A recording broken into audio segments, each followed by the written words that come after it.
Hello नमस्कार and welcome everybody. Welcome to Avalokan IAS. My name is Sudarshan Mishra और आज हम पढ़ेंगे पार्लियामेंट। पार्लियामेंट जो है मैं प्रेसिडेंट से पहले पढ़ा रहा हूँ क्योंकि इससे काफी ज्यादा क्वेश्चंस आए हुए हैं प्रेसिडेंट के कंपैरिजन में। ये थोड़ा ज्यादा इंपॉर्टेंट टॉपिक है, ज्यादा वास्ट टॉपिक है, तो इसको पढ़ने के लिए और थोड़ा ज्यादा सब्र की भी जरूरत है और थोड़ा टाइम की भी जरूरत है। प्रेसिडेंट जो है वो जल्दी खत्म किया जा सकता है। ठीक है, तो पार्लियामेंट पढ़ते हैं फिर।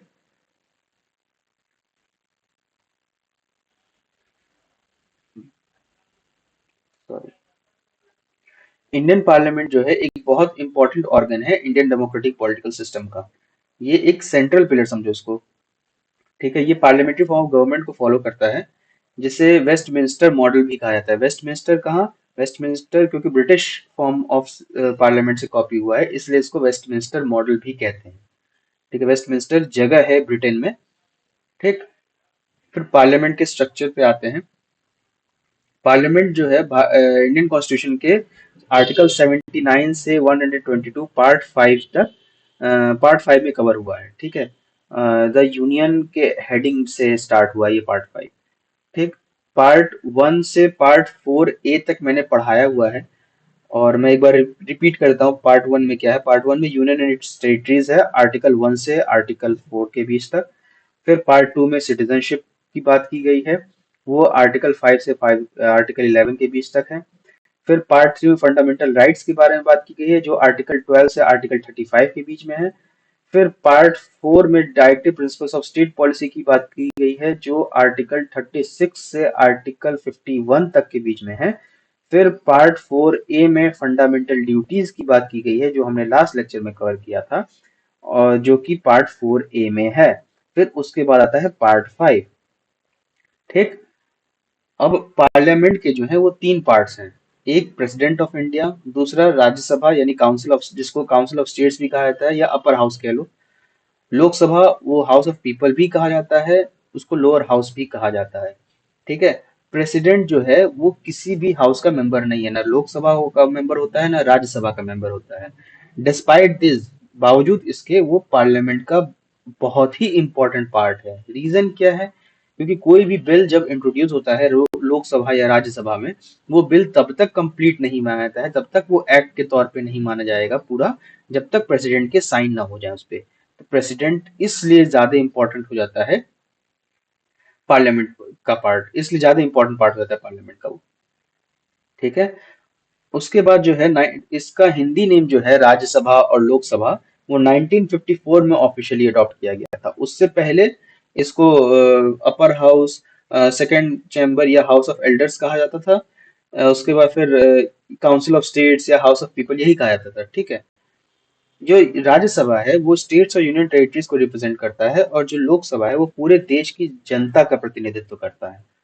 ठीक है, तो इस स्लाइड में इसी चीज की बात की गई है।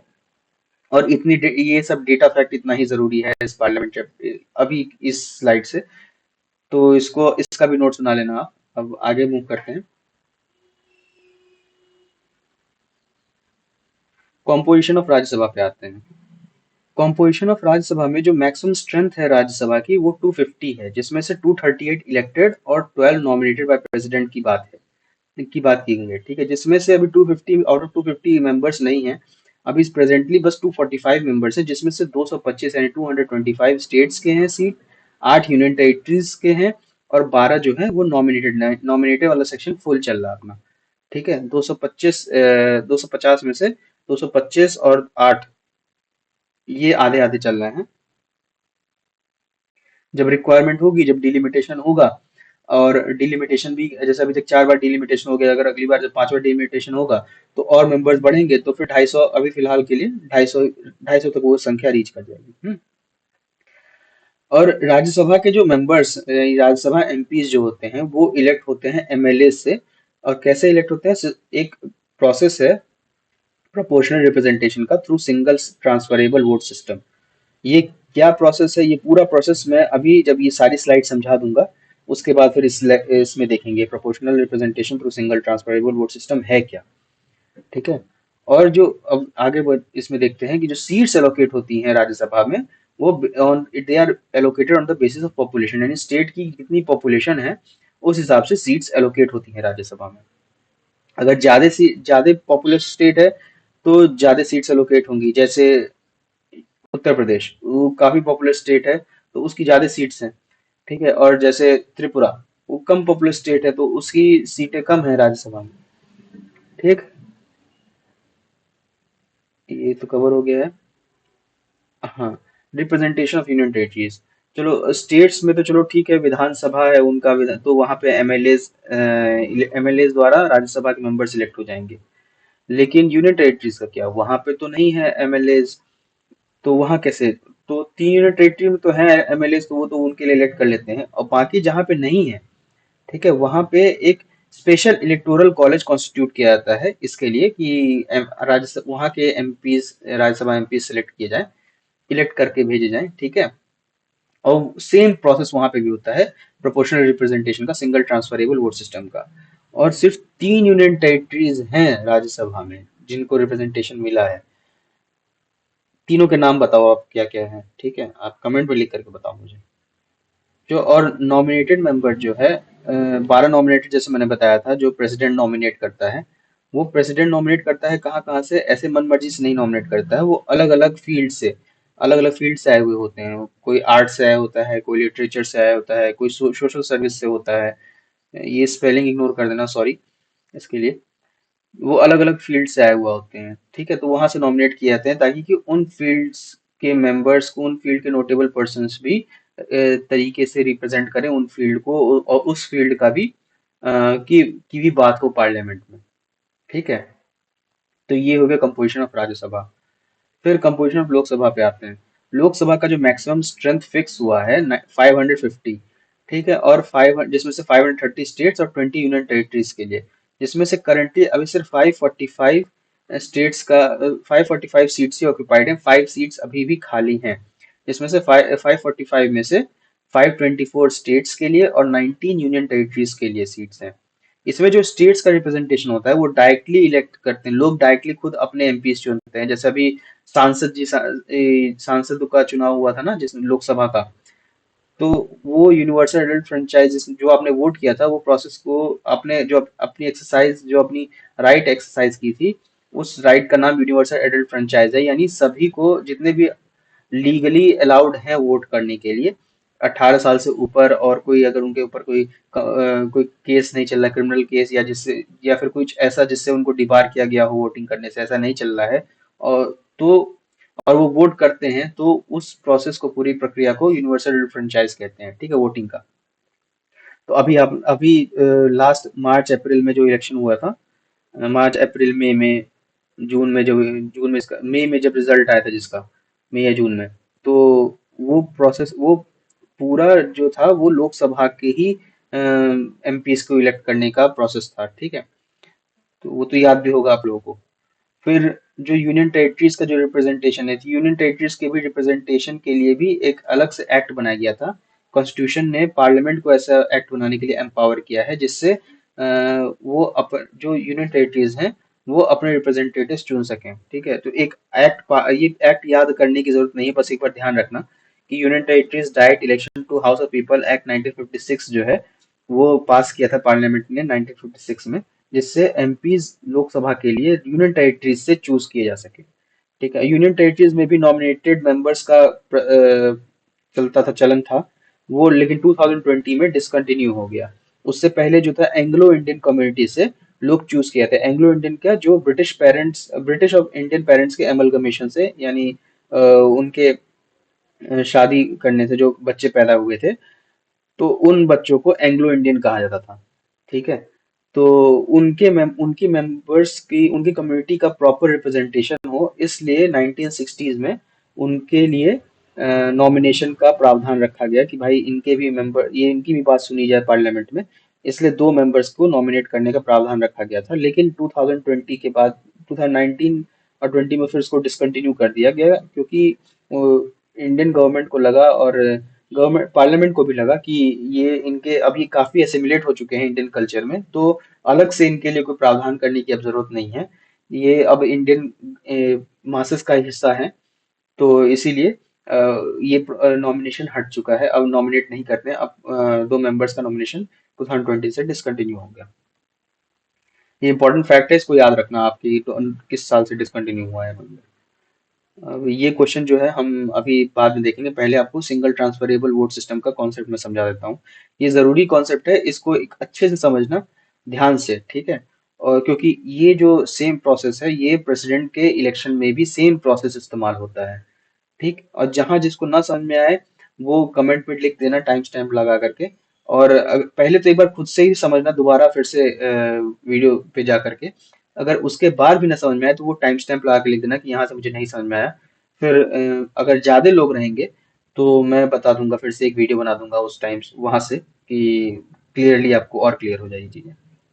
ठीक है, अभी तो आप शुरू करते हैं।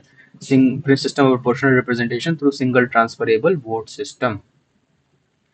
पहले इसका इंट्रोडक्शन में बता देता हूँ। प्रोपोर्शनल रिप्रेजेंटेशन जो होता है उसका मतलब होता है कि जितने वोट्स एक पार्टी या कैंडिडेट को मिलते हैं उस प्रोपोर्शन के हिसाब से सीट्स एलोकेट होती हैं। ये एक स्पेशल मेथड है सिंगल ट्रांसफरेबल वोट का, जो मल्टी मेंबर कॉन्स्टिट्यूएंसीज में यूज होता है। मतलब मल्टी मेंबर कॉन्स्टिट्यूएंसीज क्या, जहां एक से ज्यादा रिप्रेजेंटेटिव सिलेक्ट होने होते हैं, ठीक है, उसमें यूज होता है। और इंडिया में जो है राष्ट्रपति और राज्यसभा के इलेक्शंस में स्पेशल ट्रांसफरेबल वोट सिस्टम का यूज होता है। अब स्पेशल ट्रांसफरेबल वोट को मैं एसटीवी बोलूंगा, ठीक है, ये काफी बड़ा लंबा हो जाएगा इनको बोलते बोलते।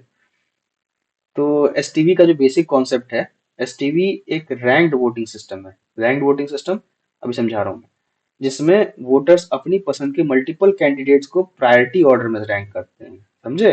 रैंक वोटिंग सिस्टम क्यों कहा मैंने इसको, क्योंकि उस वो प्रायोरिटी ऑर्डर में उनको रैंक किया जाता है। जैसे फर्स्ट चॉइस ये कैंडिडेट है, सेकंड चॉइस ये कैंडिडेट है, थर्ड चॉइस ये कैंडिडेट है, और ऐसे ही फिर फर्दर जितने कैंडिडेट्स होते हैं उस हिसाब से चॉइसेस इंक्रीज होती जाती है। अगर कोई कैंडिडेट रिक्वायर्ड कोटा, यानी कोटा क्या होता है, मिनिमम नंबर ऑफ वोट्स जो जीतने के लिए यूज होते हैं, जीतने के लिए उस बंदे को चाहिए, ठीक है। तो अगर कोई कैंडिडेट वो रिक्वायर्ड कोटा क्रॉस कर लेता है तो उसके एक्स्ट्रा वोट्स दूसरे कैंडिडेट को ट्रांसफर कर दिए जाते हैं, जो वोटर्स की अगली प्रेफरेंस पे डिपेंड करता है। यानी अगर फर्स्ट कैंडिडेट ने रिक्वायर्ड कोटा पा लिया तो सेकंड कैंडिडेट को जो कोटा के बाद की वोट्स होती हैं वो उसको ट्रांसफर कर दी जाएंगे, ठीक है। और इसमें जो क्या होता है कि अगर कोई कैंडिडेट एलिमिनेट हो रहा है, जैसे किसी कैंडिडेट को एकदम ही कम वोट्स मिले हैं, तो उसके वोट्स भी ट्रांसफर हो जाते हैं। उसके वोट्स फिर कैसे ट्रांसफर होंगे, वो भी प्रेफरेंस के हिसाब से, जो उसे 5वां नंबर किसी का कोई बंदा 5वें नंबर पे है, जो 5वां प्रेफरेंस है किसी का, और वो बहुत ही कम वोट पाया है, सपोज 10 ही वोट पाया है, तो 10 वोट जो है वो प्रेफरेंस के हिसाब से फिर बाकी वोटर्स को, सॉरी, बाकी कैंडिडेट्स को मिल जाता है, ठीक है। अब ये जो सिस्टम है एसटीवी का, उसको मैं स्टेप बाय स्टेप समझा रहा हूँ, ऐसे समझ, अब अच्छे से समझना। चाहो तो एक कॉपी पेन लेके बैठो, ठीक है, समझने के लिए। जैसे वोटर है, एक कैंडिडेट को वोट नहीं देता उसमें, एसटीवी में मल्टीपल कैंडिडेट्स को प्रेफरेंस वाइज रैंक करता है। जैसे 5 कैंडिडेट हैं, A B C D E, ठीक है। तो ए को फर्स्ट प्रेफरेंस में रैंक किया, बी को सेकंड प्रेफरेंस में रैंक किया, सी को थर्ड प्रेफरेंस में रैंक किया, और डी को फोर्थ प्रेफरेंस में रैंक किया, ई को फिफ्थ प्रेफरेंस में रैंक किया, ठीक। उसके बाद क्या होता है, कोटा कैलकुलेशन होता है कि मिनिमम कोटा थ्रेशोल्ड कितना अचीव करना है, ये कोटा का कैलकुलेशन होता है। अब कोटा कैलकुलेशन करने का एक फॉर्मूला होता है, वो कैसे, क्या फॉर्मूला होता है, टोटल वैलिड वोट्स, जितने वैलिड वोट्स हैं, ठीक है, अपॉन सीट्स, कितने सीट्स हैं, फिर सीट्स प्लस वन, फिर ओवरऑल जो ये बनता है उसका, उस पे फिर plus one, equals to quota, ठीक। समझे आप? मैं लिख करके बता रहा हूँ इसको। जैसे ये देखो, ये फॉर्मूला है कोटा कैलकुलेट करने का, ठीक है। Quota equals to total valid votes upon total number of seats plus one और ओवरऑल का प्लस वन, ठीक है। इससे कोटा कैलकुलेट होता है। जैसे एग्जांपल मान लो कि 1000 वैलिड वोट्स हैं और 3 सीट्स हैं सेलेक्ट करने के लिए, तो कोटा क्या होगा, 1000 वैलिड वोट्स अपॉन सीट्स यानी 3 + 1 4 प्लस वन, यानी टोटल वैलिड वोट्स 1000 हो गए और सीट्स हो गए 4, 1000 divided by 4, it is equal to 250, 250 plus one 251, यानी जो टोटल जो कोटा होगा वो 251 वोट का होगा, ठीक। तो समझ आ गई कैसे कोटा कैलकुलेट हुआ, तो 251 वोट का कोटा हो गया, यानी जीतने के लिए कम से कम 251 वोट चाहिए होंगे, ठीक है। अब इतना तो समझ में आ गया हमको। फिर अब देखते हैं उसके बाद, फिर सबसे पहले कैसे होता है, काउंटिंग कैसे होती है फर्स्ट प्रेफरेंस वोट की। सबसे पहले जो फर्स्ट प्रेफरेंस वोट होगा वो काउंट होते हैं। अगर किसी कैंडिडेट को कोटा से ज्यादा वोट्स मिल जाता है तो उससे उसके जो एक्स्ट्रा वोट्स होंगे वो ट्रांसफर हो जाएंगे नेक्स्ट प्रेफरेंस वाले कैंडिडेट को। ठीक है सर, यानी सरप्लस वोट का ट्रांसफर हो जाता है। और जो कैंडिडेट कोटा क्रॉस कर लेता है उसके एक्स्ट्रा वोट्स प्रोपोर्शनली दूसरे कैंडिडेट को ट्रांसफर होते हैं। ठीक, जैसे एग्जांपल बताऊं कि अगर किसी कैंडिडेट को, जो पहले कैंडिडेट है उसको 300 वोट्स मिल गए, ठीक है, और कोटा तो 251 का है, तो 49 वोट्स एक्स्ट्रा है। ये एक्स्ट्रा वोट्स जो है वो सेकंड प्रेफरेंस के हिसाब से डिस्ट्रीब्यूट कर दिए जाते हैं कि दूसरा प्रेफरेंस किसका है। ठीक, उसका फिर तीसरा प्रेफरेंस किसका है, इस हिसाब से डिस्ट्रीब्यूट हो जाएंगे। फिर एलिमिनेशन का दौर आता है, यानी अगर कोई कैंडिडेट कोटा अचीव ही नहीं कर पाता है और सबसे कम वोट्स मिले, यानी पांचवें नंबर से, सपोज फिफ्थ कैंडिडेट था ई वाला, उसको सबसे कम वोट्स मिले हैं, तो उसको एलिमिनेट कर दिया जाएगा। ठीक, और उस कैंडिडेट्स के वोट भी नेक्स्ट प्रेफरेंस वाले कैंडिडेट को ट्रांसफर हो जाएंगे। इस एग्जांपल में, अगर इस एग्जांपल के हिसाब से लेंगे, क्योंकि यहाँ पे तीन ही सीट्स थी, तो तीन सीट्स के हिसाब से जो थर्ड कैंडिडेट है उसको सबसे कम वोट मिला है, तो उसके वोट हटा दिए जाए, उसके जो वोट्स होंगे वो प्रेफरेंस के हिसाब से दूसरे कैंडिडेट्स को मिल जाएंगे। ठीक है, और तब तक ये चीजें, ये प्रोसेस कब तक रिपीट होगा, लास्ट वाला तब तक एलिमिनेट होता जाएगा, और जब तक कि सारी सीट्स फिल ना हो जाए। सपोज तीन सीट, जब तक तीनों सीट फिल ना हो जाए तब तक ये जी प्रोसेस चलता रहेगा। कौन सा प्रोसेस, एलिमिनेशन वाला प्रोसेस। और एलिमिनेशन वाले वोट को कोटा वाले सिस्टम के थ्रू, तो कोटा के थ्रेशोल्ड के मिलने के थ्रू उसको क्या कहते हैं, जो प्रेफरेंस के ऑर्डर में वोट ट्रांसफर करना। ठीक, ये पूरा प्रोसेस बार बार चलता रहेगा जब तक कि सारे सीट्स फिल ना हो जाए। तीन के तीन सीट्स जैसे फिल हो गए, प्रोसेस वहीं रुक गया। ठीक है, उसके बाद में ये सेम जो प्रोसेस है वो राज्यसभा इलेक्शंस में यूज होता है। ठीक है, और यही सेम प्रोसेस तुम्हारे प्रेसिडेंट के इलेक्शन में भी यूज होता है। प्रेसिडेंट के इलेक्शन में भी जैसे दो तीन चार कैंडिडेट्स होते हैं, तो वहां पे भी इस्तेमाल होता है। ठीक, अच्छा, एक क्वेश्चन आता है कि तो फिर लोकसभा के में अलग तरीके का वोटिंग सिस्टम होता है, राज्यसभा में अलग तरीके का वोटिंग सिस्टम होता है, ऐसा क्यों? तो देखो, इस सिंगल ट्रांसफरेबल वोट सिस्टम के बहुत डिसएडवांटेज हैं, एडवांटेज भी हैं और डिसएडवांटेज भी हैं। पर डिसएडवांटेज जो है वो ज्यादा है कंपेरेटिव टू एडवांटेज। ठीक, तो क्योंकि सबसे पहला डिसएडवांटेज तो इसका यही है कि इसका कॉम्प्लेक्स प्रोसेस ही है कैलकुलेशन का। अभी समझने में भी आपको थोड़ी दिक्कत ही हुई होगी सब चीजों को। और मल्टीपल राउंड्स ऑफ काउंटिंग होती है, वोट ट्रांसफर होने की वजह से टाइम कंज्यूमिंग प्रोसेस होता है ये। मान लो जैसे लोकसभा में कितने सारे कैंडिडेट्स होते हैं, ठीक है, उसके बाद फिर ऐसे अगर ट्रांसफर करते रहेंगे तो जैसे अभी लोकसभा के इलेक्शन दो तीन दिन के काउंटिंग में रिजल्ट मिल जाता है, तो ऐसे अगर होता रहेगा तो हफ्ता, 10 10 दिन, 15 दिन, 20 दिन ले लेगा काउंटिंग प्रोसेस कंप्लीट होते होते। ठीक, उसके बाद फिर मेन दूसरी चीज जो होती है, इंडिया में का एजुकेशन सिस्टम उस समय उतना बढ़िया था नहीं, आज भी तो उतना बढ़िया नहीं है। लिटरेसी रेट तो बहुत कम ही है अपने देश की, कंपेरेटिव टू डेवलप्ड नेशंस। मतलब डेवलप्ड नेशन से कंपैरिजन करके बता रहा हूँ मैं, उस हिसाब से तो कम है अपनी लिटरेसी रेट। तो उसकी वजह से वोटर्स को बहुत कंफ्यूजन हो सकती है सब चीज़ों के बारे में, तो उनको समझ में भी नहीं आएगा चीज़ें। तो इसलिए उनको समझाना भी मुश्किल हो जाएगा कि भाई, अब वो कोई वोट देके कहे कि नहीं मेरा कैंडिडेट हार रहा है, तो उसको कौन समझाने जाएगा सिंगल ट्रांसफरेबल वोट सिस्टम। ठीक है, तो इसलिए भी क्या कहते हैं, ये थोड़ा डिसएडवांटेजेस हो जाता है। उसके बाद फिर सिंगल सीट इलेक्शंस के लिए ये उतना सही है भी नहीं। लोकसभा और विधानसभा के इलेक्शंस के लिए सिस्टम आइडियल है भी नहीं, क्योंकि मल्टीपल सीट्स के लिए डिजाइन किया गया है इसको। ठीक है, इसलिए थोड़ा ये टीडीएस प्रोसेस, इसलिए ये डिसएडवांटेजेस है, इसलिए इसको लोकसभा में ना यूज करके राज्यसभा में यूज करते हैं, ताकि वोट्स भी कम बर्बाद हों और आम जनता तक इसका वो ना पहुंचे, और ये इस्तेमाल भी हो जाए। तो यही रीजन है सिंगल ट्रांसफरेबल वोट सिस्टम का राज्यसभा में यूज करने का। तो अगर आपको समझ में आ गया सिंगल ट्रांसफरेबल सिस्टम, तो कॉन्ग्रेट्स, वेल एंड गुड। नहीं समझ में आया है तो वीडियो को दोबारा आप देखो। फिर भी ना समझ में आया तो जहां से नहीं समझ में आया वो टाइम स्टैम्प डाल देना, और क्या नहीं समझ में आया उसमें वो कमेंट में लिख करके बता देना मुझे कि ये चीज नहीं समझ में आया है। मैं उसको कोशिश करूंगा और सिंप्लीफाई करके समझा सकूं, तो समझाने की कोशिश करूंगा। ठीक है, तो अब मूव करते हैं हम क्वेश्चन पे। क्वेश्चन क्या था ये, एक क्वेश्चन पार्लियामेंट्री सिस्टम का। ये क्वेश्चन देखो, parliamentary system of government is one in which all political parties in the parliament are represented in government. Government is responsible to the parliament and can be removed by it. Government is elected by the people and can be removed by them. Government is chosen by the parliament but cannot be removed by it before completion of a fixed term. ये जो question है ये 2020 का आया हुआ है prelims में। तो इसके आंसर आप बताओ, अगर पता हो तो। बता दिया? तो हम मैं बताता हूँ इसका आंसर क्या होगा। पहले मैं बताता हूँ उसको सॉल्व कैसे करना है, ठीक है? आंसर से पहले मैं बताता हूँ सॉल्व कैसे करना है। तो सबसे पहला जो ऑप्शन है, all political parties in parliament are represented in the government, ऐसा होता है क्या? नहीं, सारी पॉलिटिकल पार्टीज को कैसे रिप्रेजेंटेशन मिल जाएगी सरकार में? किसी को मिलेगी, किसी को नहीं मिलेगी। अपोजिशन को तो नहीं मिलेगी, अपोजिशन को, और अपोजिशन में छोटी मोटी पार्टियां होंगी उनको तो और नहीं मिलेगी। ठीक।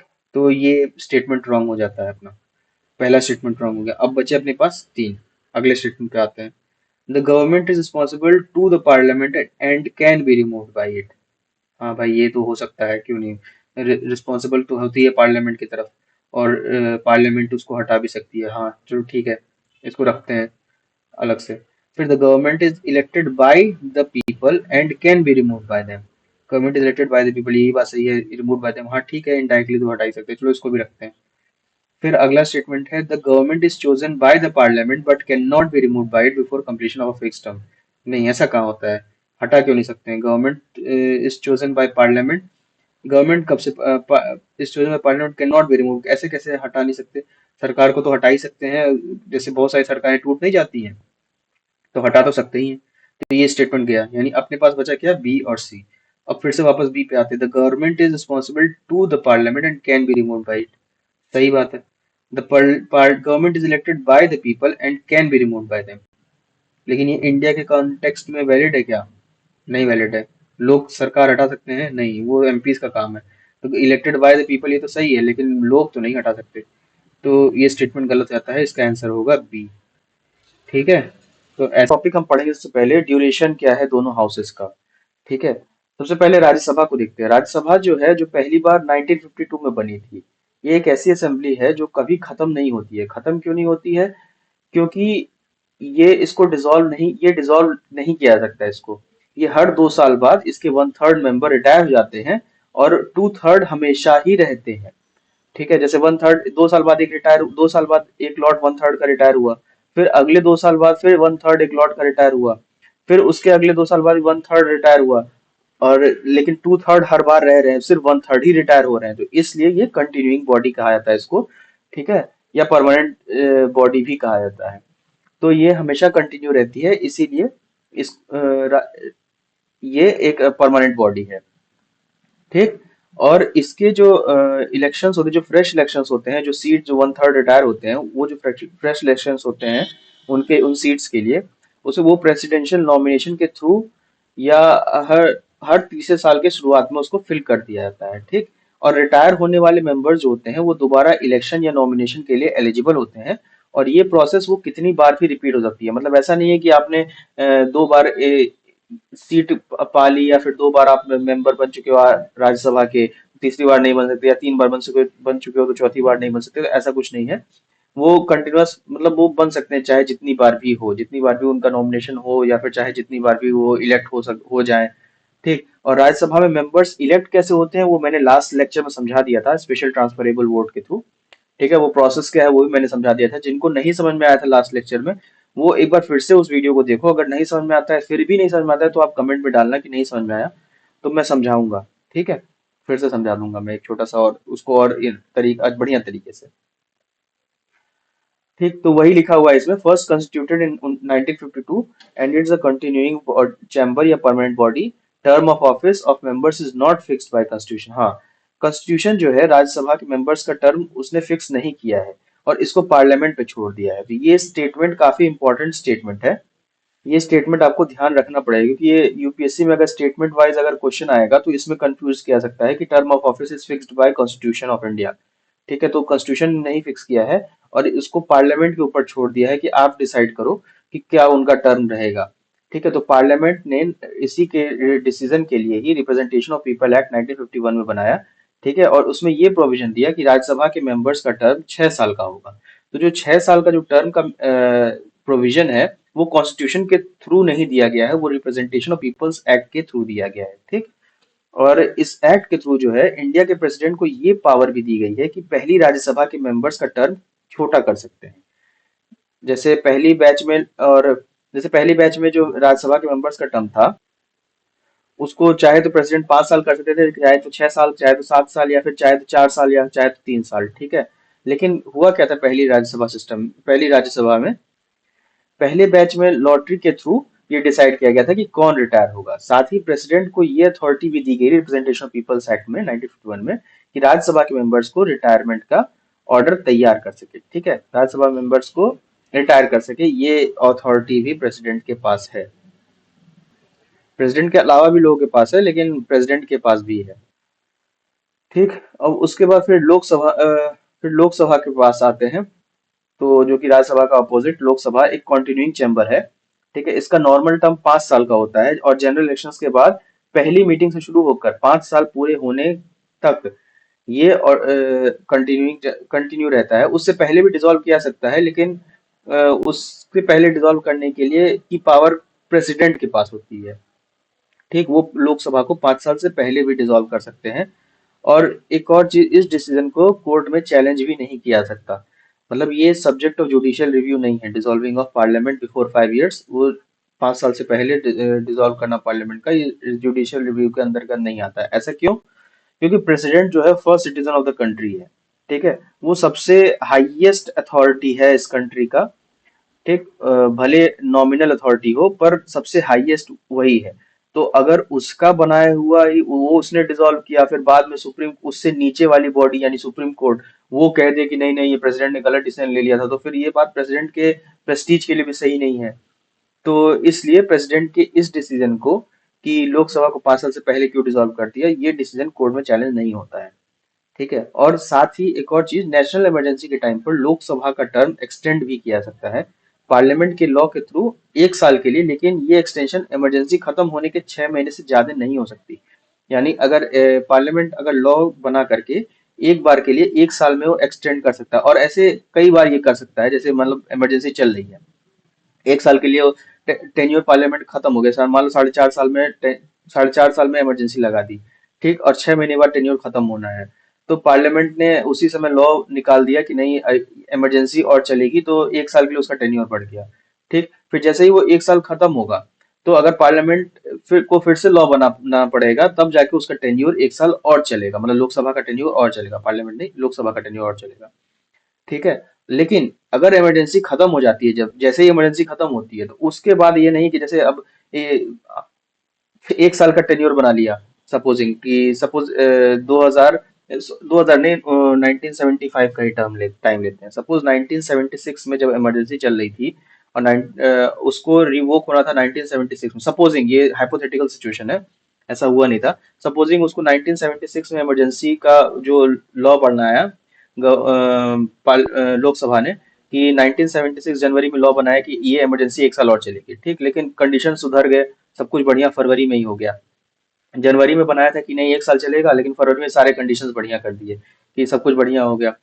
तो उसके बाद में इमरजेंसी रिवोक कर ली गई। और एक बार इमरजेंसी रिवोक हो गई, इसका मतलब ये नहीं कि वो पार्लियामेंट 1977 के जनवरी तक चलती, नहीं, वो 6 महीने बाद, फरवरी से छठा महीना जो होगा, उसी उससे ज्यादा नहीं चल सकती, उसी छठे महीने के बीच में उसको इलेक्शंस कराने पड़ेंगे। ठीक है, इसका मतलब ये हुआ। ठीक, तो इस स्लाइड में इसी की बात की गई है। नॉट अ कंटिन्यूइंग चैम्बर, यानी कंटिन्यूइंग चैम्बर नहीं है, नॉर्मल टर्म 5 साल का है, लेकिन can be dissolve by president. मतलब कौन डिसॉल्व कर सकता है? प्रेसिडेंट, ये ध्यान रखना, प्रेसिडेंट ही डिसॉल्व कर सकता है लोकसभा को। लिख दे पार्लियामेंट तो नहीं आएगा, तो वो गलत हो जाएगा, parliament can not dissolve Lok Sabha, president can dissolve. ठीक, the dissolving can not be challenged in court of law, यानी ये जुडिशियल रिव्यू के अंतर्गत नहीं आता है कि ये डिसॉल्व कैसे हुआ, ये कोर्ट में जाके कोई चैलेंज करे तो नहीं। पीरियड कैन बी, यानी ये इमरजेंसी का पीरियड, लोकसभा का पीरियड जो है 1 साल के लिए एक बार में एक्सटेंड किया सकता है, और ये कितनी बार भी एक्सटेंड किया सकता है इमरजेंसी के टाइम में। ठीक, लेकिन इमरजेंसी खत्म होते ही 6 महीने के अंदर इलेक्शंस कराने हैं, 6 महीने से ज्यादा फिर नहीं होगा इसका एक्सटेंशन। फिर नेक्स्ट टॉपिक मूव करते हैं, मेंबरशिप, कि पार्लियामेंट में मेंबरशिप का क्या प्रावधान है। तो कॉन्स्टिट्यूशन ने पार्लियामेंट के मेंबर बनने के लिए कुछ क्वालिफिकेशंस तय किए हैं। ठीक है, इसका क्वालिफिकेशन कौन ले डाउन करता है मेंबरशिप का? Constitution, representation of peoples act नहीं, कॉन्स्टिट्यूशन ले। ये सब चीजें आप ध्यान रखोगे कौन क्या कर रहा है, क्योंकि इसी में कंफ्यूजन आप किया जाता है एग्जाम के टाइम में, इसी में बंदा कंफ्यूज होता है। इसको आप मल्टीपल टाइम्स रिवाइज करोगे, आपके दिमाग में आ जाएगा। ठीक, कॉन्स्टिट्यूशन के नाम पर बेवकूफ बनाते हैं यूपीएससी वाले। ये रिप्रेजेंटेशन ऑफ पीपल एक्ट डाल देंगे, जो कि कॉन्स्टिट्यूशन कर रहा होगा, और जहाँ रिप्रेजेंटेशन ऑफ पीपल एक्ट कर रहा होगा वहाँ कॉन्स्टिट्यूशन का नाम डाल देंगे। तो ये सब चीजों पे बहुत बनाते हैं और लोग बनते भी हैं, तो इसीलिए ऐसा काम नहीं करना है अपने को। अच्छे से ध्यान से पढ़ के जाना है कॉन्स्टिट्यूशन क्या दे रहा है, प्रोविजन क्या है दे रहा है, ठीक है। और रिप्रेजेंटेशन ऑफ पीपल्स एक्ट क्या दे रहा है प्रोविजन। ये और सारे प्रोविजंस नहीं याद करने, ऐसा नहीं कि पूरा रट्टा मार के जाना है, कुछ कुछ चीजों में जहां जहां मैं स्पेशली फोकस करूंगा वो चीजें आप याद करके जाना, वो सब ज्यादा जरूरी है। ठीक, तो मूव करते हैं। तो कॉन्स्टिट्यूशन जो क्वालिफिकेशन ले डाउन करता है, वो सबसे पहला क्वालिफिकेशन ले डाउन करता है सिटीजनशिप का, कि वो उसका भारतीय सिटीजन होना जरूरी है। अगर सिटीजन ऑफ इंडिया नहीं है वो, तो वो लोकसभा या राज्यसभा के मेंबरशिप के लिए अलाउड नहीं है। फिर दूसरा, उसका ओथ या डिक्लेरेशन लेना जरूरी है इलेक्शन कमीशन के ऑथराइज्ड ऑफिसर के सामने। शपथ पत्र लगाते हैं ना, जब चुनाव होता है, तो जो शपथ पत्र लगाते हैं वही ओथ या डिक्लेरेशन। ठीक है, तो उसमें वो प्रॉमिस करते हैं कि भारत के संविधान के प्रति सच्ची विश्वास और लॉयल्टी रखेंगे। ठीक, और देश की सोवरेंटी और इंटीग्रिटी और अखंडता को अपहोल्ड करेंगे ये। ठीक है, ये एक बार ये करते हैं, फिर जब चुनने के बाद फिर से ओथ डिक्लेरेशन लेते हैं। तो याद रखना, 2 बार। उसके बाद फिर एज लिमिट भी है। एज लिमिट ये है कि राज्यसभा के लिए कम से कम 30 साल की उम्र होनी चाहिए और लोकसभा के लिए 25 साल की। ये एक बार यूपीएससी में पूछा भी था ये क्वेश्चन, कि एज लिमिट क्या होनी चाहिए इसमें पार्लियामेंट के मेंबर बनने की। तो लोकसभा राज्यसभा करके एक क्वेश्चन था, एक मुझे याद नहीं आ रहा किस साल में, लेकिन था। और दूसरा क्वालिफिकेशन जो है, और इसके अलावा भी और क्वालिफिकेशन दिए हैं जो पार्लियामेंट सेट कर सकती है। ऐसा कॉन्स्टिट्यूशन ने कहा है कि इसके अलावा अगर कुछ क्वालिफिकेशन देने हैं तो पार्लियामेंट द्वारा वो क्वालिफिकेशन सेट किए जा सकते हैं। तो पार्लियामेंट ने वो क्वालिफिकेशन सेट करने के लिए रिप्रेजेंटेशन ऑफ पीपल्स एक्ट 1951 के एडिशनल रूल्स में वो क्वालिफिकेशन दिए हुए हैं। ठीक है, वो क्वालिफिकेशन पढ़ देता हूँ। हालांकि इसमें लिख करके नहीं दिया है क्योंकि वो उतना ज्यादा इंपॉर्टेंट है नहीं, क्योंकि बहुत सारे क्वालिफिकेशंस थे।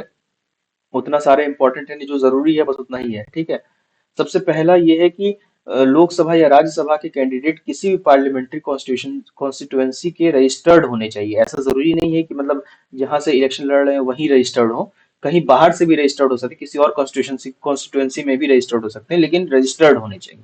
ठीक, पहले राज्यसभा के लिए जो था ये हिसाब प्रोविजन, कि कैंडिडेट को उसी स्टेट का वोटर होना जरूरी था। जैसे अगर कोई राज्यसभा की सीट गुजरात से पा रहा है, ठीक है, तो उसको गुजरात में ही कैंडिडेट होना जरूरी है, इलेक्टर वहां पे होना जरूरी है, उसी का पार्लियामेंट्री किसी कॉन्स्टिट्यूएंसी गुजरात के ही में होना जरूरी है। ठीक है, लेकिन 2003 में ये रूल हट गया, और 2006 में सुप्रीम कोर्ट ने इसको इस कॉन्स्टिट्यूशनल चेंज को वैलिड भी किया, मतलब ये अपहोल्ड किया इसको, मतलब कोई गलत गलत नहीं माना इसको। ठीक है, तो अब क्या है कि राज्यसभा के लिए कैंडिडेट का बस वोटर होना जरूरी है, जरूरी नहीं कि उसी स्टेट से हो। ये क्वेश्चन भी एक बार यूपीएससी में आ चुका है, कि ये करके कि राज्यसभा में चुनने के लिए उसी स्टेट से वोटर होना जरूरी है। तो ऐसा जरूरी नहीं है, ये स्टेटमेंट के फॉर्म में ही है ऐसा। फिर दूसरा जरूरी चीज है कि अगर कोई SC ST सीट से लड़ना चाह रहा है, तो उसको SC ST का मेंबर होना चाहिए, किसी भी स्टेट यूनियन टेरिटरी से, जरूरी नहीं उसी स्टेट यूनियन टेरिटरी से, किसी भी स्टेट यूनियन टेरिटरी से वो मेंबर हो सकता है, लेकिन उसको मेंबर होना जरूरी है। विदाउट मेंबर आप रिजर्व सीट्स पे नहीं लड़ सकते। लेकिन एक और चीज है कि अगर SC ST है, वो अनरिजर्व सीट पे लड़ सकता है। ठीक है, उसके बाद उसके बाद फिर ये तो मैंने समझा ही दिया, requirement of a candidate contesting an election of Rajya Sabha of particular state should be elector in that particular state was dispensed with in 2003, upheld by supreme court in 2006। ठीक है, तो ये स्लाइड आपकी कवर हो गई।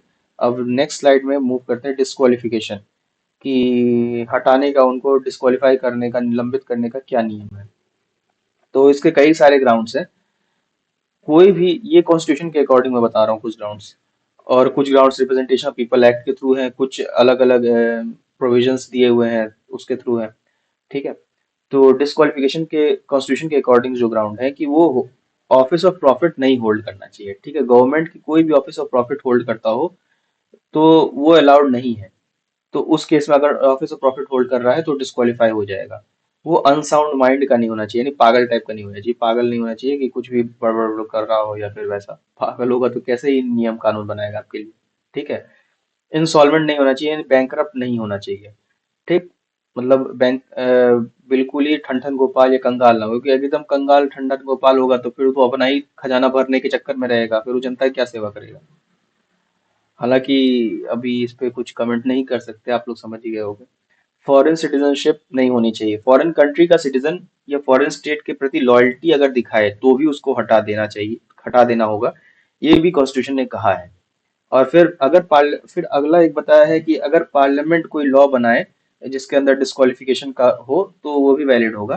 ठीक है, ये भी कॉन्स्टिट्यूशन ने कह दिया है। कॉन्स्टिट्यूशन ने पावर दे दिया है पार्लियामेंट को कि आप डिस्क्वालिफिकेशन मेजर्स बना सकते हो। तो रिप्रेजेंटेशन ऑफ पीपल्स एक्ट 1951 के अंतर्गत पार्लियामेंट ने ऐसे लॉज बनाए भी हैं डिस्क्वालिफिकेशन करने के। अच्छा, ऑफिस ऑफ प्रॉफिट जो है, ऑफिस ऑफ प्रॉफिट काफी क्या कहते हैं, ऐसा टर्म है कि जो कॉन्स्टिट्यूशन में डिफाइंड नहीं है। ठीक। और इसको फर्दर और इसका डेफिनेशन भी जो है वो लीगल इंटरप्रिटेशन पे बेस्ड है। इसका ऐसा कोई खास डेफिनेशन मतलब न सुप्रीम कोर्ट ने दिया है न कॉन्स्टिट्यूशन में डिफाइंड है। हाँ कि कॉन्स्टिट्यूशन में मेंशन्ड है ये दो तीन जगह, चार जगह। एक तो आर्टिकल 102 में मेंशन्ड है, फिर आर्टिकल 191 में मेंशन्ड है। ठीक है, तो ऑफिस ऑफ प्रॉफिट पे भी क्वेश्चन आया हुआ है। ऑफिस ऑफ प्रॉफिट काफी इंपॉर्टेंट टर्म है। इसको मैं एक बार मतलब इसका समझा देता हूँ कि ऑफिस ऑफ प्रॉफिट ऐसे पोजीशन को कहा जाता है जो सरकार के अंदर में हो, यानी सेंट्रल या स्टेट गवर्नमेंट के अंदर में हो, या कोई फाइनेंशियल गेन या सैलरी या पर्क आपको दे रहा हो। ठीक है, या गवर्नमेंट का इन्फ्लुएंस या कंट्रोल दे रहा हो आपको किसी और के काम के ऊपर। ठीक है। और ये चौथा ये होता है कि क्या कहते हैं, ये डिस्क्वालिफिकेशन के, सॉरी कैसे, मतलब कि अगर उस पोजीशन को लॉ ने एग्जेम्प्ट किया है, मतलब कोई लॉ अगर पार्लियामेंट ने बनाया है कि हाँ ये चीज ऑफिस ऑफ प्रॉफिट के अंदर नहीं रहेगी, तो उस पोजीशन को भी ऑफिस ऑफ प्रॉफिट के अंदर नहीं माना जाएगा। अगर नहीं ऐसा कुछ बनाया हुआ है, कुछ मेंशन नहीं उस पोजीशन के बारे में, तो ऑफिस ऑफ प्रॉफिट ही रहेगा। ठीक है। तो ये चीजें हैं डिस्क्वालिफिकेशन के लिए ऑफिस। और ये ऑफिस ऑफ प्रॉफिट का मतलब हुआ। ऑफिस ऑफ प्रॉफिट थोड़ा याद रखना, क्योंकि इससे रिलेटेड क्वेश्चंस आ सकते हैं। ठीक है, और इस रूल का मेन पर्पस ये होता है कि कोई भी एमपी और एमएलए का कॉन्फ्लिक्ट ऑफ इंटरेस्ट ना हो और वो गवर्नमेंट के प्रेशर में ना आए। मान लो अगर कोई एमपी या एमएलए अगर ऑफिस ऑफ प्रॉफिट होल्ड करता है तो वो गवर्नमेंट के प्रेशर में आ जाए, मान लो, और उसको कोई वो आया है पार्लियामेंट्री लॉ या फिर कुछ भी कोई ऐसा लॉ आया है जिसमें उसको गवर्नमेंट के अगेंस्ट वोट करना है, फिर तो वो नहीं करेगा ना, फिर तो वो निष्पक्ष होकर काम ही नहीं करेगा। फिर तो ऑफिस ऑफ प्रॉफिट के चक्कर में अपने पैसे के, अपने फाइनेंशियल बेनिफिट के या पर्क्स के चक्कर में रहेगा, फिर वो जनता के लिए कहाँ से काम कर पाएगा। तो इसलिए इसको डिस्क्वालिफिकेशन का एक ग्राउंड बना दिया गया है। ठीक है, तो ये हो गया आपका ऑफिस ऑफ प्रॉफिट। इसके बाद मूव करते हैं presiding officers of the parliament. सबसे पहला ऑफिसर जो है presiding officer of the parliament में, लोकसभा में देखते हैं सबसे बड़ा ऑफिसर होता है स्पीकर ऑफ लोकसभा। ठीक है, ये स्पीकर साहब हैं, अपने आप तो पहचान ही रहे होगे इनको। और स्पीकर ऑफ लोकसभा में जो स्पीकर होता है वो लोकसभा के मेंबर्स अपने ही मेंबर्स में से इलेक्ट करते हैं। ठीक है, पहली सिटिंग के बाद जल्दी ही इलेक्ट करते हैं, मतलब जैसी पहली सिटिंग होती है उसके बाद ही इलेक्शन हो जाता है स्पीकर ऑफ लोकसभा का।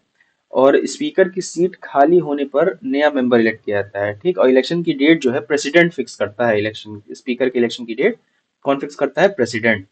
ठीक, और स्पीकर जो जनरली है लोकसभा की लाइफ टाइम यानी 5 साल तक अपनी पोस्ट पर रहता है, लेकिन उससे पहले भी रिजाइन कर सकता है। और एक और चीज याद रखोगे आप, स्पीकर जो है लोकसभा डिसॉल्व होने के बाद भी वो नहीं छोड़ वो उसको नहीं छोड़ना होता है अपनी पोजीशन, जब तक नया स्पीकर ना आ जाए। ठीक है, यानी स्पीकर की जो कुर्सी होती है वो वैकेंट नहीं रह सकती, कोई ना कोई बंदा उस पर चाहिए। ठीक। अच्छा, और जो पहले जो कुछ केसेस में वो रिजाइन भी कर सकता है और या फिर वो हटाया भी जा सकता है। तो वो केसेस ये हैं कि अगर वो लोकसभा का मेंबर ही नहीं रहा। ठीक है, अगर डेप्यूटी स्पीकर को रेजिग्नेशन लेटर लिख करके दे दे तो स्पीकर रिजाइन किसको करता है? डेप्यूटी स्पीकर को। ये भी इंपॉर्टेंट पॉइंट है, इसका भी आप नोट बना लो। Speaker resigns to deputy speaker. ठीक, और अगर लोकसभा के सभी मेंबर्स का मेजोरिटी उसको रिमूव करने के लिए रिजोल्यूशन पास कर रही है, तो अगर सभी मेजोरिटी से वो रिजोल्यूशन पास हो जाता है तो भी उसको अपनी कुर्सी छोड़नी पड़ सकती है। ठीक है, और रिमूवल का जो रिजोल्यूशन है वो 14 दिन का नोटिस देकर ही रिमूव किया सकता है, ऐसे नहीं कभी भी उसको रिमूव कर दे। तो और रिमूवल के डिबेट के टाइम स्पीकर जो होता है हाउस को प्रिसाइड नहीं करता है।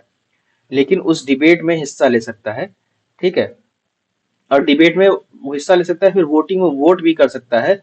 बस जब इक्वलिटी ऑफ वोट हो तो उसका ऐसा नहीं होगा कि जैसे कास्टिंग वोट होता है स्पीकर का, तो कास्टिंग वोट का प्रेफरेंस नहीं मिलता है उस केस में स्पीकर को, क्योंकि उसके ऊपर ही रिमूवल का रिजोल्यूशन चल रहा है, तो वो अपना ही वोट, उसका कैसे कास्टिंग वोट हो जाएगा, फिर तो अपने फेवर में ही देगा ना वो।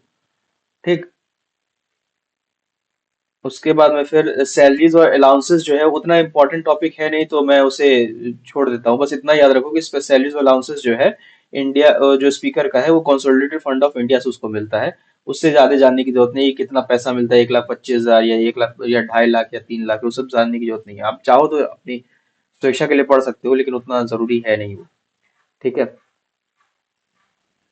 इसके बाद आते हैं deputy speaker. Deputy speaker currently India में तो है नहीं, तो इसीलिए इनका कोई फोटो अवेलेबल नहीं था। ये 2019 से सीट वैकेंट ही है, उसके बाद तो कोई भरा नहीं है जहाँ तक मुझे जानकारी है। ठीक है। डेप्यूटी स्पीकर ऑफ लोकसभा जो है, वो मेंबर्स के बीच से ही वो भी इलेक्ट होता है, और स्पीकर के इलेक्शन होने के बाद और इसकी इलेक्शन की डेट स्पीकर फिक्स करता है। स्पीकर कौन फिक्स करता है? प्रेसिडेंट। प्रेसिडेंट, और फिर स्पीकर के इलेक्ट हो गया। स्पीकर इलेक्ट होने के बाद फिर डेप्यूटी स्पीकर इलेक्ट होगा। डेप्यूटी स्पीकर कौन फिक्स करता है? स्पीकर फिक्स करता है। ठीक है। और डेप्यूटी स्पीकर भी स्पीकर की तरह ही लोकसभा की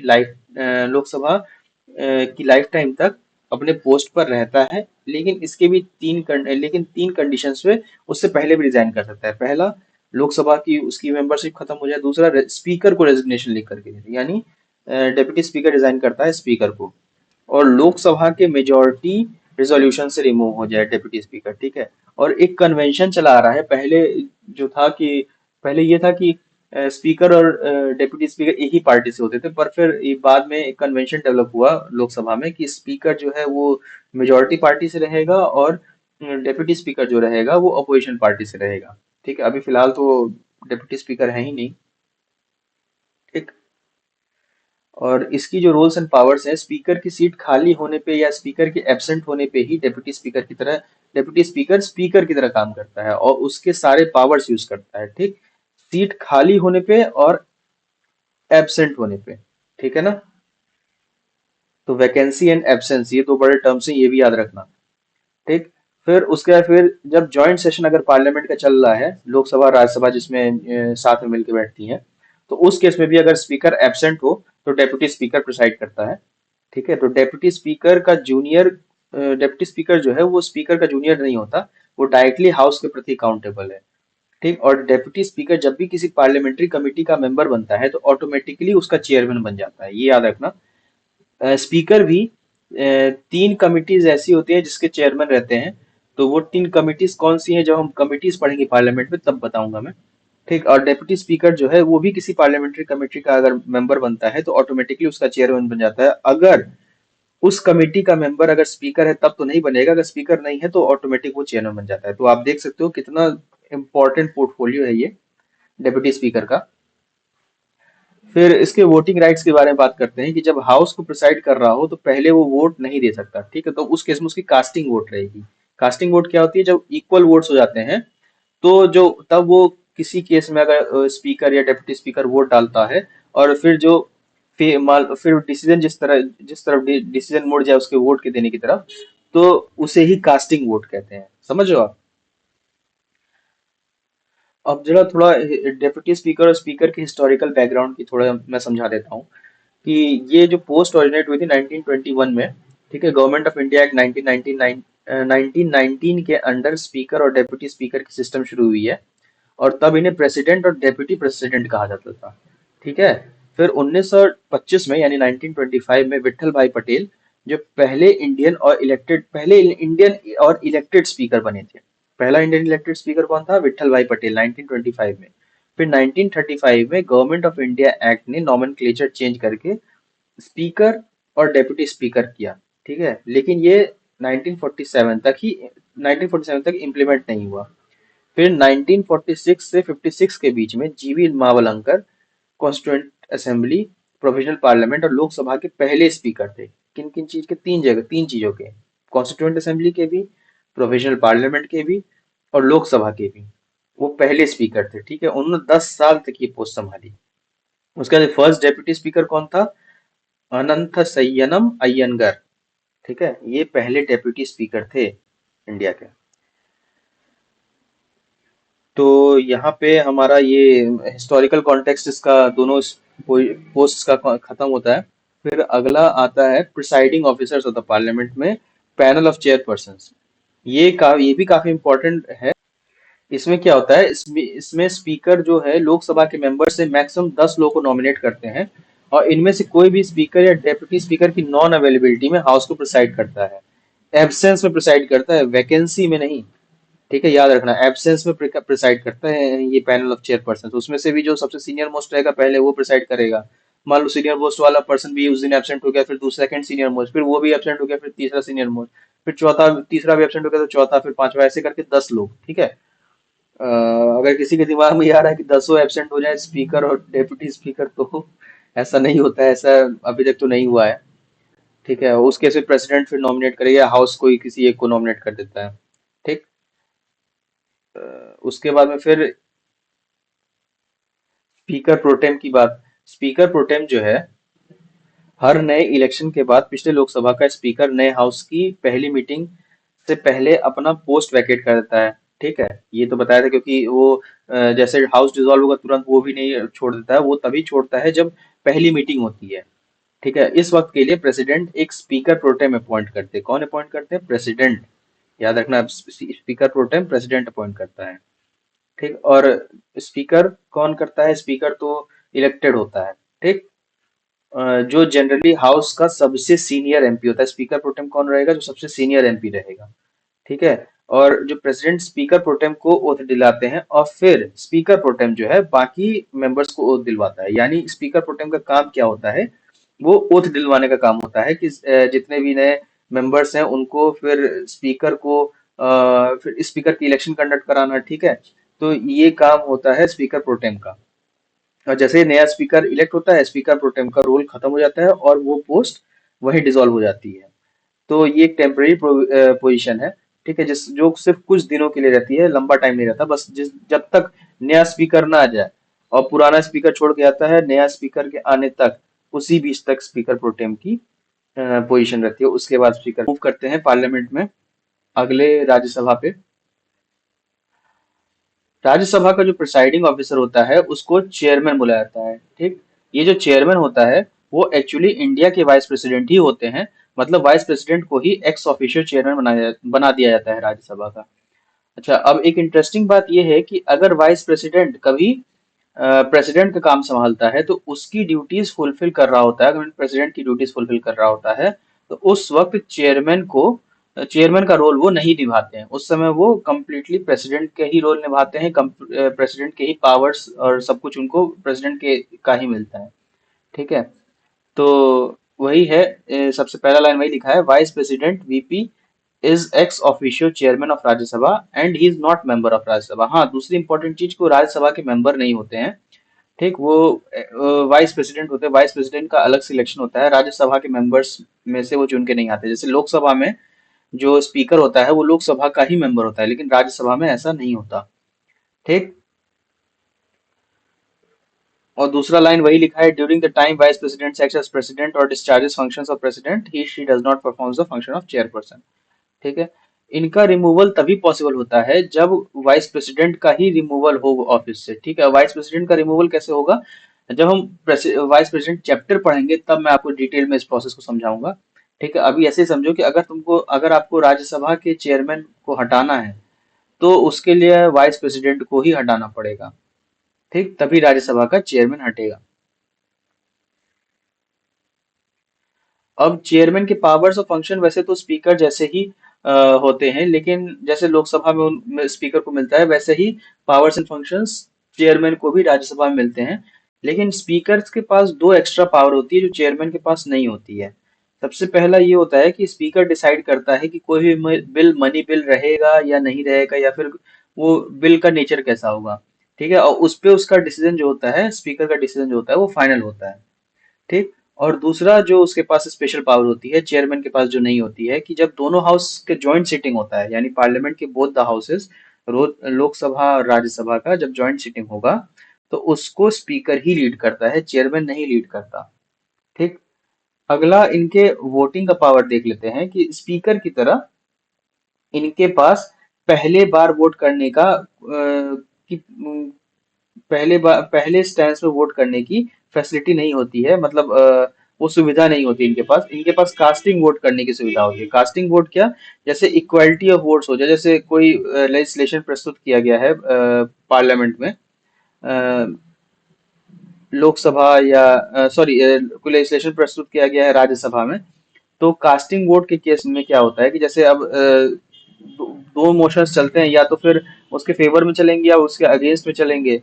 और फेवर्स वाले को आइज कहते हैं, AYES आइज, ठीक है। और जो अगेंस्ट में चलता है उसको नोज कहते हैं, NOSES नोज, ठीक है। तो अगर आपने संसद टीवी देखा होगा, अभी जैसे पार्लियामेंट का सेशन चल रहा है, एक बार आप खोल कभी देख लिया करो, कोई लेजिस्लेशन अगर प्रस्तुत होने वाला है तो वहां पे कैसे बोलते हैं, जैसे स्पीकर बोल रहा होता है, राज्यसभा वाला स्पीक चेयरमैन बोल रहा होता है कि दोज इन फेवर से आयज, दोज अगेंस्ट से नोज। तो उसके फिर बोलता है आई थिंक, जैसे अगर आइज ज्यादा हो गए तो बोलता है I think the eyes have it, eyes have it, eyes have it, तो फिर वो बिल सिंपल से पास हो जाता है, ठीक। और जैसे मान लो नोज का जब ज्यादा रहता है, नोज की नंबर ज्यादा रहती है, तो फिर वो बिल नहीं पास होता, उसको फिर वापस अलग प्रोसेस में जाता है, वो प्रोसेस भी आगे डिस्कस करेंगे, ठीक है। तो वैसे ही अगर जैसे क्या हुआ कि अगर इक्वालिटी हो गई, मतलब आयज भी बराबर, नोज भी बराबर, तो उस केस में जो वोट पड़ता है वो चेयरमैन का या स्पीकर का वोट पड़ता है, जिससे उस बिल का फेट डिसाइड होता है, उस वोट को कास्टिंग वोट कहते हैं, ठीक है। तो वही स्पीकर के पास, इसके पास भी पहले स्टैंड पे वोट करने की फैसिलिटी नहीं होती, और इसके पास कास्टिंग वोट करने का पावर होता है, ठीक। उसका फिर अगला जो लाइन मैंने बताया है वही सेम चीज है, powers and function similar to speaker but has two special powers, कि स्पीकर जैसे डिसाइड कर सकता है मनी बिल है कि नहीं, लेकिन राज्यसभा के पास ऐसा कोई राज्यसभा के स्पीकर के पास ऐसा कोई पावर नहीं होता। दूसरा, स्पीकर डिसाइड करता है कि जो स्पीकर प्रिसाइड करता है joint sitting of the parliament में, चेयरमैन जबकि नहीं करता है, ठीक। तो ये presiding officer of the parliament में ये हो गया अपने राज्यसभा के वाइस प्रेसिडेंट। और हाँ, इनकी सैलरी अलाउंसेस जो है वो भी पार्लियामेंट फिक्स करता है। और जैसे जैसे स्पीकर की सैलरी अलाउंस पार्लियामेंट फिक्स करता है, वैसे चेयरमैन की भी पार्लियामेंट ही फिक्स करता है। और ये पैसे भी कंसोलिडेटेड फंड ऑफ इंडिया से ही आते हैं, ठीक। और इनमें पार्लियामेंट का हर साल वोट नहीं लगता, ये चार्ज होते हैं, ठीक है। चार्ज एक्सपेंडिचर क्या होता है, वोटेड एक्सपेंडिचर क्या होता है, ये सब जब बजट डिस्कस करेंगे तब फिर पढ़ाया जाएगा आपको, ठीक। उसके बाद में फिर जो अगला टॉपिक है अपना, वो है अगला presiding officer, deputy chairperson, chairman of Rajya Sabha, ठीक। राज्यसभा के डेप्यूटी चेयरमैन का जो चयन होता है राज्यसभा के सदस्यों द्वारा ही किया जाता है, यानी ये राज्यसभा के ही मेंबर होते हैं, डेप्यूटी चेयरपर्सन, चेयरमैन, ठीक है। चेयरमैन जो है वो मेंबर नहीं होता, लेकिन डेप्यूटी चेयरमैन राज्यसभा का ही मेंबर होगा। और अगर कभी डेप्यूटी चेयरमैन का पद खाली हो जाए, यानी अगर वैकेंसी हो जाए, जैसे डेप्यूटी स्पीकर की वैकेंसी तो है 2019 से ही वैकेंसी है, उसमें कोई भरा नहीं है अभी तक। लेकिन वैसे ही लेकिन डेप्यूटी चेयरमैन के साथ ऐसा नहीं है, डेप्यूटी चेयरमैन में है अभी ये महोदय। इनका नाम आप बताइए कमेंट सेक्शन में क्या है, ठीक है। आपको पता, ये बेसिक जीके है, इतना तो पता रहना ही चाहिए कि डेप्यूटी चेयरमैन कौन है राज्यसभा का, इंडिया का, ठीक। तो अगर इनका पद खाली हो जाए तो ये एक नए सदस्य का चयन करते हैं, राज्यसभा एक नए सदस्य का चयन करती है। जैसे मान लो ये वैकेंट हो गया, या ये पोस्ट ही खाली हो गई है ही नहीं, मतलब ये इन्होंने रिजाइन कर दिया, या वैकेंसी के और भी जितने भी तरीके हैं, जैसे वैकेंसी बाय डेथ, या फिर बाय रिजिग्नेशन, या फिर इनका रिमूवल हो गया, तो उस केस में राज्यसभा जो है वो एक नए सदस्य का चयन करके उस पद को भर देती है, राज्यसभा, प्रेसिडेंट नहीं, ना ही चेयरपर्सन, ठीक। राज्यसभा उस वो काम करती है। तो ये सब बातें आपको ध्यान रखनी है, ठीक। और इनका काम क्या होता है, ये चेयरमैन का ही काम करते हैं जब वाइस प्रेसिडेंट प्रेसिडेंट का काम कर रहा होता है हो, या फिर वो एब्सेंट हो, ठीक है। और जिस समय ये चेयरमैन का काम कर रहे होते हैं उस समय इनकी पावर सारी चेयरमैन की जैसी ही होती है, उस समय ये डेप्यूटी चेयरमैन की तरह पावर्स नहीं होती इनकी, ठीक। फिर जो है, जैसे चेयरमैन पहले वोट नहीं कर सकता और सिर्फ अब टाई होने पे ही कास्टिंग वोट दे सकता है, वैसे ही डेप्यूटी चेयरपर्सन भी, चेयरमैन भी सिर्फ टाई होने पर ही वोट दे सकते हैं, वो भी पहले वोट नहीं कर सकते, ठीक। अगर डेप्यूटी चेयरमैन के रिमूवल का प्रस्ताव राज्यसभा में विचाराधीन हो, यानी राज्यसभा में चल रहा हो, तो उस वक्त बैठक की अध्यक्षता भी ये नहीं करते, मतलब उस समय ये बैठक भी, मतलब ये हेड नहीं कर रहे होते हैं। ठीक है, लेकिन वो सदन में मौजूद रहते हैं, मतलब राज्यसभा में मौजूद रहेंगे। और जब चेयरमैन राज्यसभा में होता है, तब डेप्यूटी चेयरपर्सन जो है, चेयरमैन है, वो एक साधारण सदस्य की तरह ही व्यवहार करते हैं। उनको बोलने में, चर्चा में भाग लेने में और वोटिंग करने का पूरा अधिकार होता है। ठीक है, वोटिंग करने का पूरा अधिकार रहेगा जब चेयरपर्सन रहेगा। अगर चेयरपर्सन नहीं है, and when this deputy chairperson, chairman is acting as chairman of Rajya Sabha, तो उस केस में he has a casting vote. वो उस समय फर्स्ट टाइम में वोट करने के लिए नहीं एलिजिबल नहीं होते। ठीक है, और इनकी भी सैलरी और अलाउंसेस जो है, वो पार्लियामेंट द्वारा ही निर्धारित होती है। किसके द्वारा? पार्लियामेंट द्वारा, राज्यसभा नहीं, पार्लियामेंट, याद रखना। ठीक, और ये भी कंसोलिडेटेड फंड ऑफ इंडिया से ही चार्ज की जाती है। ठीक है, अब अगले प्रिसाइडिंग ऑफिसर्स पे आते हैं, जो होते हैं panel of wise person of Rajya Sabha. जैसे हमने panels of speaker, deputy panel of speaker Lok Sabha में हमने देखा था, तो वैसे ही यहाँ पे भी पैनल ऑफ वाइस चेयरपर्सन होते हैं राज्यसभा के। ठीक है, राज्यसभा के नियमों के अनुसार चेयरमैन कुछ सदस्यों को वाइस चेयरपर्सन के रूप में नॉमिनेट करते हैं। ठीक, इनमें से कोई भी चेयरमैन या डेप्यूटी चेयरमैन की एब्सेंस में राज्यसभा की अध्यक्षता कर सकता है। याद रखना, एब्सेंस में, वैकेंसी में नहीं। अगर वैकेंसी होगी तो नहीं ये प्रिसाइड कर सकते। ठीक है, जब ये वाइस चेयरपर्सन हाउस की अध्यक्षता कर रहे होते हैं, तो उनके पास चेयरमैन के सभी अधिकार होते हैं। ये पैनल तब तक बना रहता है जब तक चेयरमैन नए वाइस चेयरपर्सन का चयन न कर ले, मतलब इलेक्ट न कर ले। ठीक है, अगर पैनल का कोई भी सदस्य उपस्थित नहीं हो, तो हाउस के किसी भी दूसरे सदस्य की को अध्यक्षता करने के लिए चुना जाता है। मतलब जैसे लोकसभा में बताया था मैंने कि मान लो आपके जैसे लोकसभा में स्पीकर भी नहीं है, डेप्यूटी स्पीकर भी नहीं है, फिर उनके पैनल के 10 मेंबर्स भी नहीं है, तो उस केस में हाउस किसी एक व्यक्ति को सिलेक्ट करके चेयर पे बैठाता है। वैसे ही यहाँ राज्यसभा में भी है, चेयरपर्सन भी नहीं है, वाइस चेयरपर्सन भी नहीं है। ठीक है, और ये जो पैनल है, वो पैनल से 10 के 10 में से कोई नहीं है, तो कोई नया बंदा उस समय कुछ दिन, मतलब उतने समय के लिए सिलेक्ट करके अध्यक्षता करने के लिए बैठा दिया जाता है। ठीक, और एक और चीज बताना चाह रहा हूं मैं कि वाइस चेयरपर्सन का जो पैनल का कोई भी सदस्य चेयरमैन या डेप्यूटी चेयरपर्सन के पद के खाली होने पर उस पद पे काम नहीं कर सकता, जो कि मैंने अभी बताया थोड़ी देर पहले ही। ठीक है, ये याद रखना आप लोग। अगर कि ये ऐसी स्थिति में क्या होगा कि प्रेसिडेंट किसी भी सदस्य को इस पद के का काम संभालने के लिए नॉमिनेट करता है, और जब तक नए इलेक्शंस नहीं होते तब तक वही नॉमिनेटेड पर्सन उस पद को संभालता है, मतलब उस पोस्ट को संभालता है। ठीक, अब इसके बाद सेक्रेटेरिएट पे आते हैं। जो पार्लियामेंट के दोनों हाउस होते हैं, दोनों के अपने सेक्रेटेरियल स्टाफ होते हैं, मतलब लोकसभा के भी अपने सेक्रेटेरियल स्टाफ, राज्यसभा के भी अपने सेक्रेटेरियल स्टाफ, और उनकी जो सर्विस कंडीशन होती है वो पार्लियामेंट के द्वारा रेगुलेट की गई हुई होती है। ठीक है, और दोनों हाउस में अपने अपने सेक्रेटरी जनरल होते हैं, यानी लोकसभा का भी एक सेक्रेटरी जनरल होगा और राज्यसभा का भी एक सेक्रेटरी जनरल होगा। ठीक है, और ये सेक्रेटरी जनरल जो होता है वो दोनों हाउस के प्रिसाइडिंग ऑफिसर्स ही अपॉइंट करते हैं। लोकसभा के लिए स्पीकर अपॉइंट करेगा, राज्यसभा के लिए चेयरपर्सन अपॉइंट करेगा। ठीक है, चेयरमैन अपॉइंट करेगा। ये तो हो गया अपना पार्लियामेंट के चेयरपर्सन, वाइस चेयरपर्सन और डेप्यूटी चेयरमैन का की बात। और अब हम आते हैं लीडर्स इन पार्लियामेंट। ठीक है, पार्लियामेंट में कौन कौन लीडर हैं और किनको लीडर के तौर पे माना जाता है। सबसे पहला जो है, मोदी जी। ठीक है, ये कह रहे हैं कि बेटा समझ लो, पढ़ लो अच्छे से, ये काफी इंपॉर्टेंट चैप्टर है। ठीक है, इसी मुद्रा में ये कह रहे हैं कि आप लोग ध्यान से नहीं पढ़ रहे हो, तो इसको समझो और पढ़ो। देखो, सबसे पहला जो होता है leader in parliament, leader of the house होता है।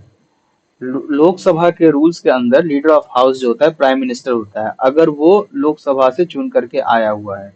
अगर लोकसभा से नहीं चुन के आया है, राज्यसभा के मेंबर है, जैसे मनमोहन सिंह अपने फर्स्ट टर्म में वो राज्यसभा से चुन के आए थे। ठीक, तो उस केस में कोई मिनिस्टर जो प्राइम मिनिस्टर द्वारा नॉमिनेट किया गया हो वो लीडर ऑफ द हाउस की तरह काम करता है।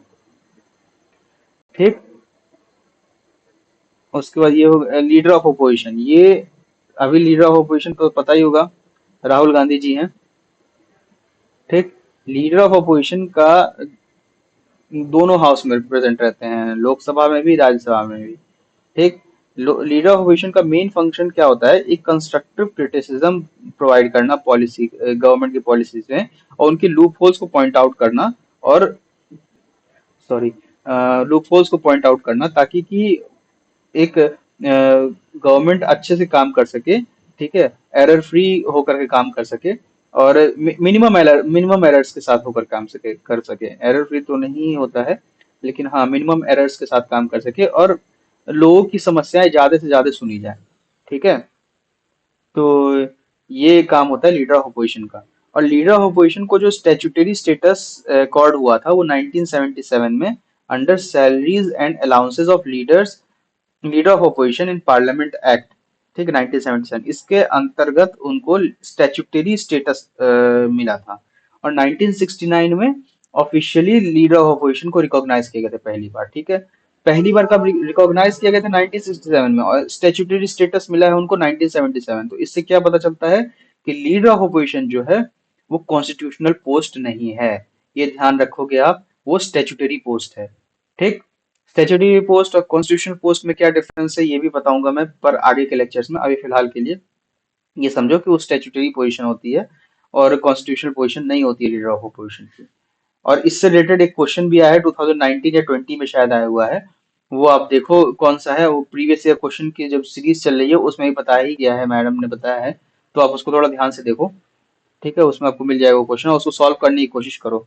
और ये जितना मैंने बताया इस जानकारी से वो क्वेश्चन सॉल्व हो जाएगा। ठीक। इसके बाद आते हैं विप्स। विप जो होता है उसका उसको एक पार्टी के द्वारा नियुक्त किया जाता है, ताकि वो सदन में यानी पार्लियामेंट में अपनी पार्टी के मामले को की देखरेख करे, उस पार्टी से मामले रिलेटेड जितने भी काम हो वो देखरेख करे वही। ठीक है। और हर पॉलिटिकल पार्टी चाहे रूलिंग हो या अपोजिशन की, एक चीफ विप और एक और विप रखते हैं वो। ठीक है। जो पार्टी के सदस्यों के अनुशासन और उनकी एक्टिविटीज को मॉनिटर करते रहे। ठीक है। अब विप का होना इसीलिए जरूरी भी है, मान लो अगर एमपी चुन करके आए, वो पार्टी आपके आपने किसी पार्टी को वोट किया, उन्होंने विप ही नहीं रखा, तो फिर उनके एक्टिविटीज को मॉनिटर कौन करेगा, फिर चेक कौन करेगा कि भाई सही से काम कर रहे हैं कि नहीं कर रहे हैं, जनता की के बाद जो पार्टी ने वादे किए हैं उस पर उतर रहे हैं, खड़े उतर रहे हैं कि नहीं उतर रहे हैं। ठीक है। तो वही हर पॉलिटिकल पार्टी का, चाहे रूलिंग हो या अपोजिशन हो, एक चीफ होता है, और भी कई विप्स होते हैं पार्लियामेंट में। ठीक है। और एक और जानकारी मैं देना चाहूंगा जो कि जरूरी है आपको यूपीएससी पॉइंट ऑफ व्यू से, कि जो विप का ऑफिस है वो ना ही कॉन्स्टिट्यूशन में मेंशन्ड है, ना ही रूल्स ऑफ द हाउसेज में मेंशन्ड है, दोनों हाउस में नहीं, लोकसभा में भी नहीं, राज्यसभा में भी नहीं। ठीक। और ये कन्वेंशन ऑफ पार्लियामेंट्री पे गवर्नमेंट पे बेस्ड है। ये कहीं मेंशन्ड नहीं है, बस कन्वेंशन के तौर पे चला आ रहा है कि हाँ एक कन्वेंशन के तौर पे कि हाँ एक विप होना चाहिए। ठीक है। तो उसी के बेसिस पे ये ऑफिस चला जा रहा है। ठीक। और गवर्नमेंट के लिए जो मिनिस्टर ऑफ पार्लियामेंट्री अफेयर्स होते हैं वो चीफ विप की तरह लोकसभा में काम करते हैं, और minister of state for parliamentary affairs जो होते हैं वो चीफ विप राज्यसभा की तरह काम करते हैं। ठीक। ये मिनिस्टर ऑफ पार्लियामेंट्री अफेयर्स हैं अभी करंटली, श्री किरण रिजिजू। तो ये चीफ विप की तरह लोकसभा में काम कर रहे होते हैं। ठीक है। और ये minister of state for parliamentary affairs हैं राज्यसभा के लिए, जो राज्यसभा में चीफ विप की तरह काम कर रहे होते हैं। इनका नाम है डॉक्टर एल मुरुगन। ठीक है। तो ये आपके विप्स कवर हो गए। अब आते हैं कुछ प्रीवियस ईयर क्वेश्चंस पे। ठीक है। इस क्वेश्चन को कुछ क्वेश्चंस में 2002 से लेकर के 2024 तक के जो क्वेश्चंस आए हुए हैं, 20 साल के हैं क्वेश्चन ये, 22 साल के, तो वो मैं करा रहा हूँ। आप प्रीवियस ईयर क्वेश्चन के सीरीज में भी देख लेना, उसमें ज्यादा क्वेश्चंस मिलेंगे, मैं 3-4 क्वेश्चन ही बस दिखा दे रहा हूँ। ठीक। जो पहला क्वेश्चन जो 2002 का क्वेश्चन है, term of Lok Sabha can not be extended under any circumstances, can be extended by 6 months at a time, can be extended by 1 year at a time during proclamation of emergency, can be extended for 2 years at a time during proclamation of emergency. मैंने जो last lecture जिन्होंने किया होगा उसका ध्यान से जिन्होंने सुना होगा उसको इसका जवाब पता होगा उन लोगों को। बताओ तो इसका जवाब क्या है। मैं 3 सेकंड के लिए रुकता हूँ, वीडियो पॉज करके इसका आंसर लिखो कमेंट में। लिख दिया? तो अब आगे बढ़ते हैं। अगला क्वेश्चन 2012 में आया हुआ है। Regarding the office of Lok Sabha speaker consider the following statement. He/she holds the office during the pleasure of President. He/she need not be a member of the House at the time of his or her election, but has to become a member of House within 6 months from the date of his or her election. If he/she intends to resign, the letter of his or her resignation has to be addressed to Deputy Speaker. Which of the statements given if above is are correct? ये question भी मैंने last lecture में पढ़ाया हुआ है, अगर किसी ने ध्यान से पढ़ा है तो ये क्वेश्चन भी कर लेगा आराम से। ठीक, मैं 3 सेकंड रुक रहा हूँ, इसका भी आंसर लिखो आप कमेंट्स में। 1, 2, 3। ठीक है, लिख लिया? अब आगे मूव करते हैं।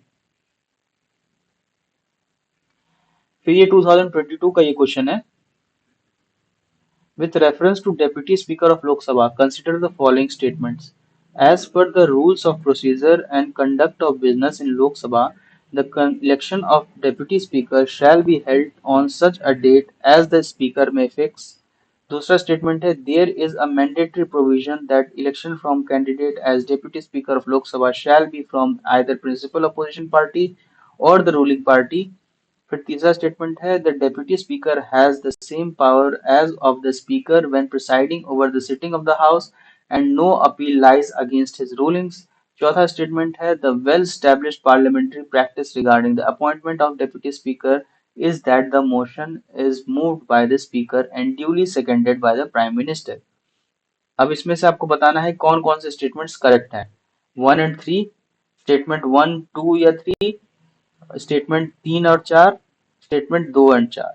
इनमें से कौन कौन से स्टेटमेंट सही हैं वो आपको लिखने हैं। 3 सेकंड दे रहा हूं, लिखो इसको कमेंट में। 1, 2, 3। चलो अब अगले क्वेश्चन मूव करते हैं। Which of the following is are exclusive powers of Lok Sabha. पहला, to ratify the declaration of emergency. दूसरा, to pass a motion of no confidence against council of ministers. तीसरा है to impeach the president of India. ये question अभी आप try करो एक बार करने की, ठीक है। वैसे इसको अभी पढ़ाऊंगा मैं तब फिर कहूंगा। तो ये 3 सेकंड इसके लिए भी दे रहा हूँ। 1, 2, 3। लिख लिया? नहीं लिखा तो कोई बात नहीं, पर ये 3 क्वेश्चंस होने चाहिए थे आपको से। ठीक, तो यहाँ के लिए इतना ही। अब इन क्वेश्चंस को भी एक बार मैं सॉल्व करा दे रहा हूँ। ठीक है, ये क्वेश्चन का तो आंसर नहीं बताऊंगा, ये तो एकदम डायरेक्ट सवाल उठ करके आया जो मैंने समझाया है। ठीक है, उसी उसी पे बेस्ड ये डायरेक्ट सवाल है जो मैंने समझाया था। ये क्वेश्चन समझाता हूँ मैं, सेकंड वाला। Regarding the office of the Lok Sabha speaker consider the following statements. ठीक, पहला स्टेटमेंट है, he she holds the office during the pleasure of president. यानी प्रेसिडेंट के प्लेजर पे होल्ड करता है क्या? ऐसा तो हमने पढ़ा नहीं, लेकिन फिर भी देखते हैं, इसको रख लो स्टेटमेंट को। दूसरा है, he she need not be a member of the house at the time of his or her election but has to become a member of the house within 6 months from the date of his or her election. नहीं, ऐसा तो हमने नहीं पढ़ा। अभी मैंने इस lecture में भी आपको समझाया है कि प्रेस जो स्पीकर होता है वो मेंबर ऑफ द हाउस होता है, वही मेंबर से ही इलेक्ट होता है, यानी उसको स्पीकर होने के लिए मेंबर होना जरूरी है। तो ये स्टेटमेंट ही गलत हो जा रहा है, he she need not be a member, तो यही गलत हो रहा है। तो दूसरा स्टेटमेंट काट दो। दूसरा स्टेटमेंट कट गया। दूसरा स्टेटमेंट किन केस में है उसको हटाओ, ये हट गया, ये हट गया। ठीक है, अब बचा 3 ओनली या नन। ठीक, तो अभी इसका इस पे डाउट था तो इसको इसीलिए एंड नन को भी रहने दो अभी।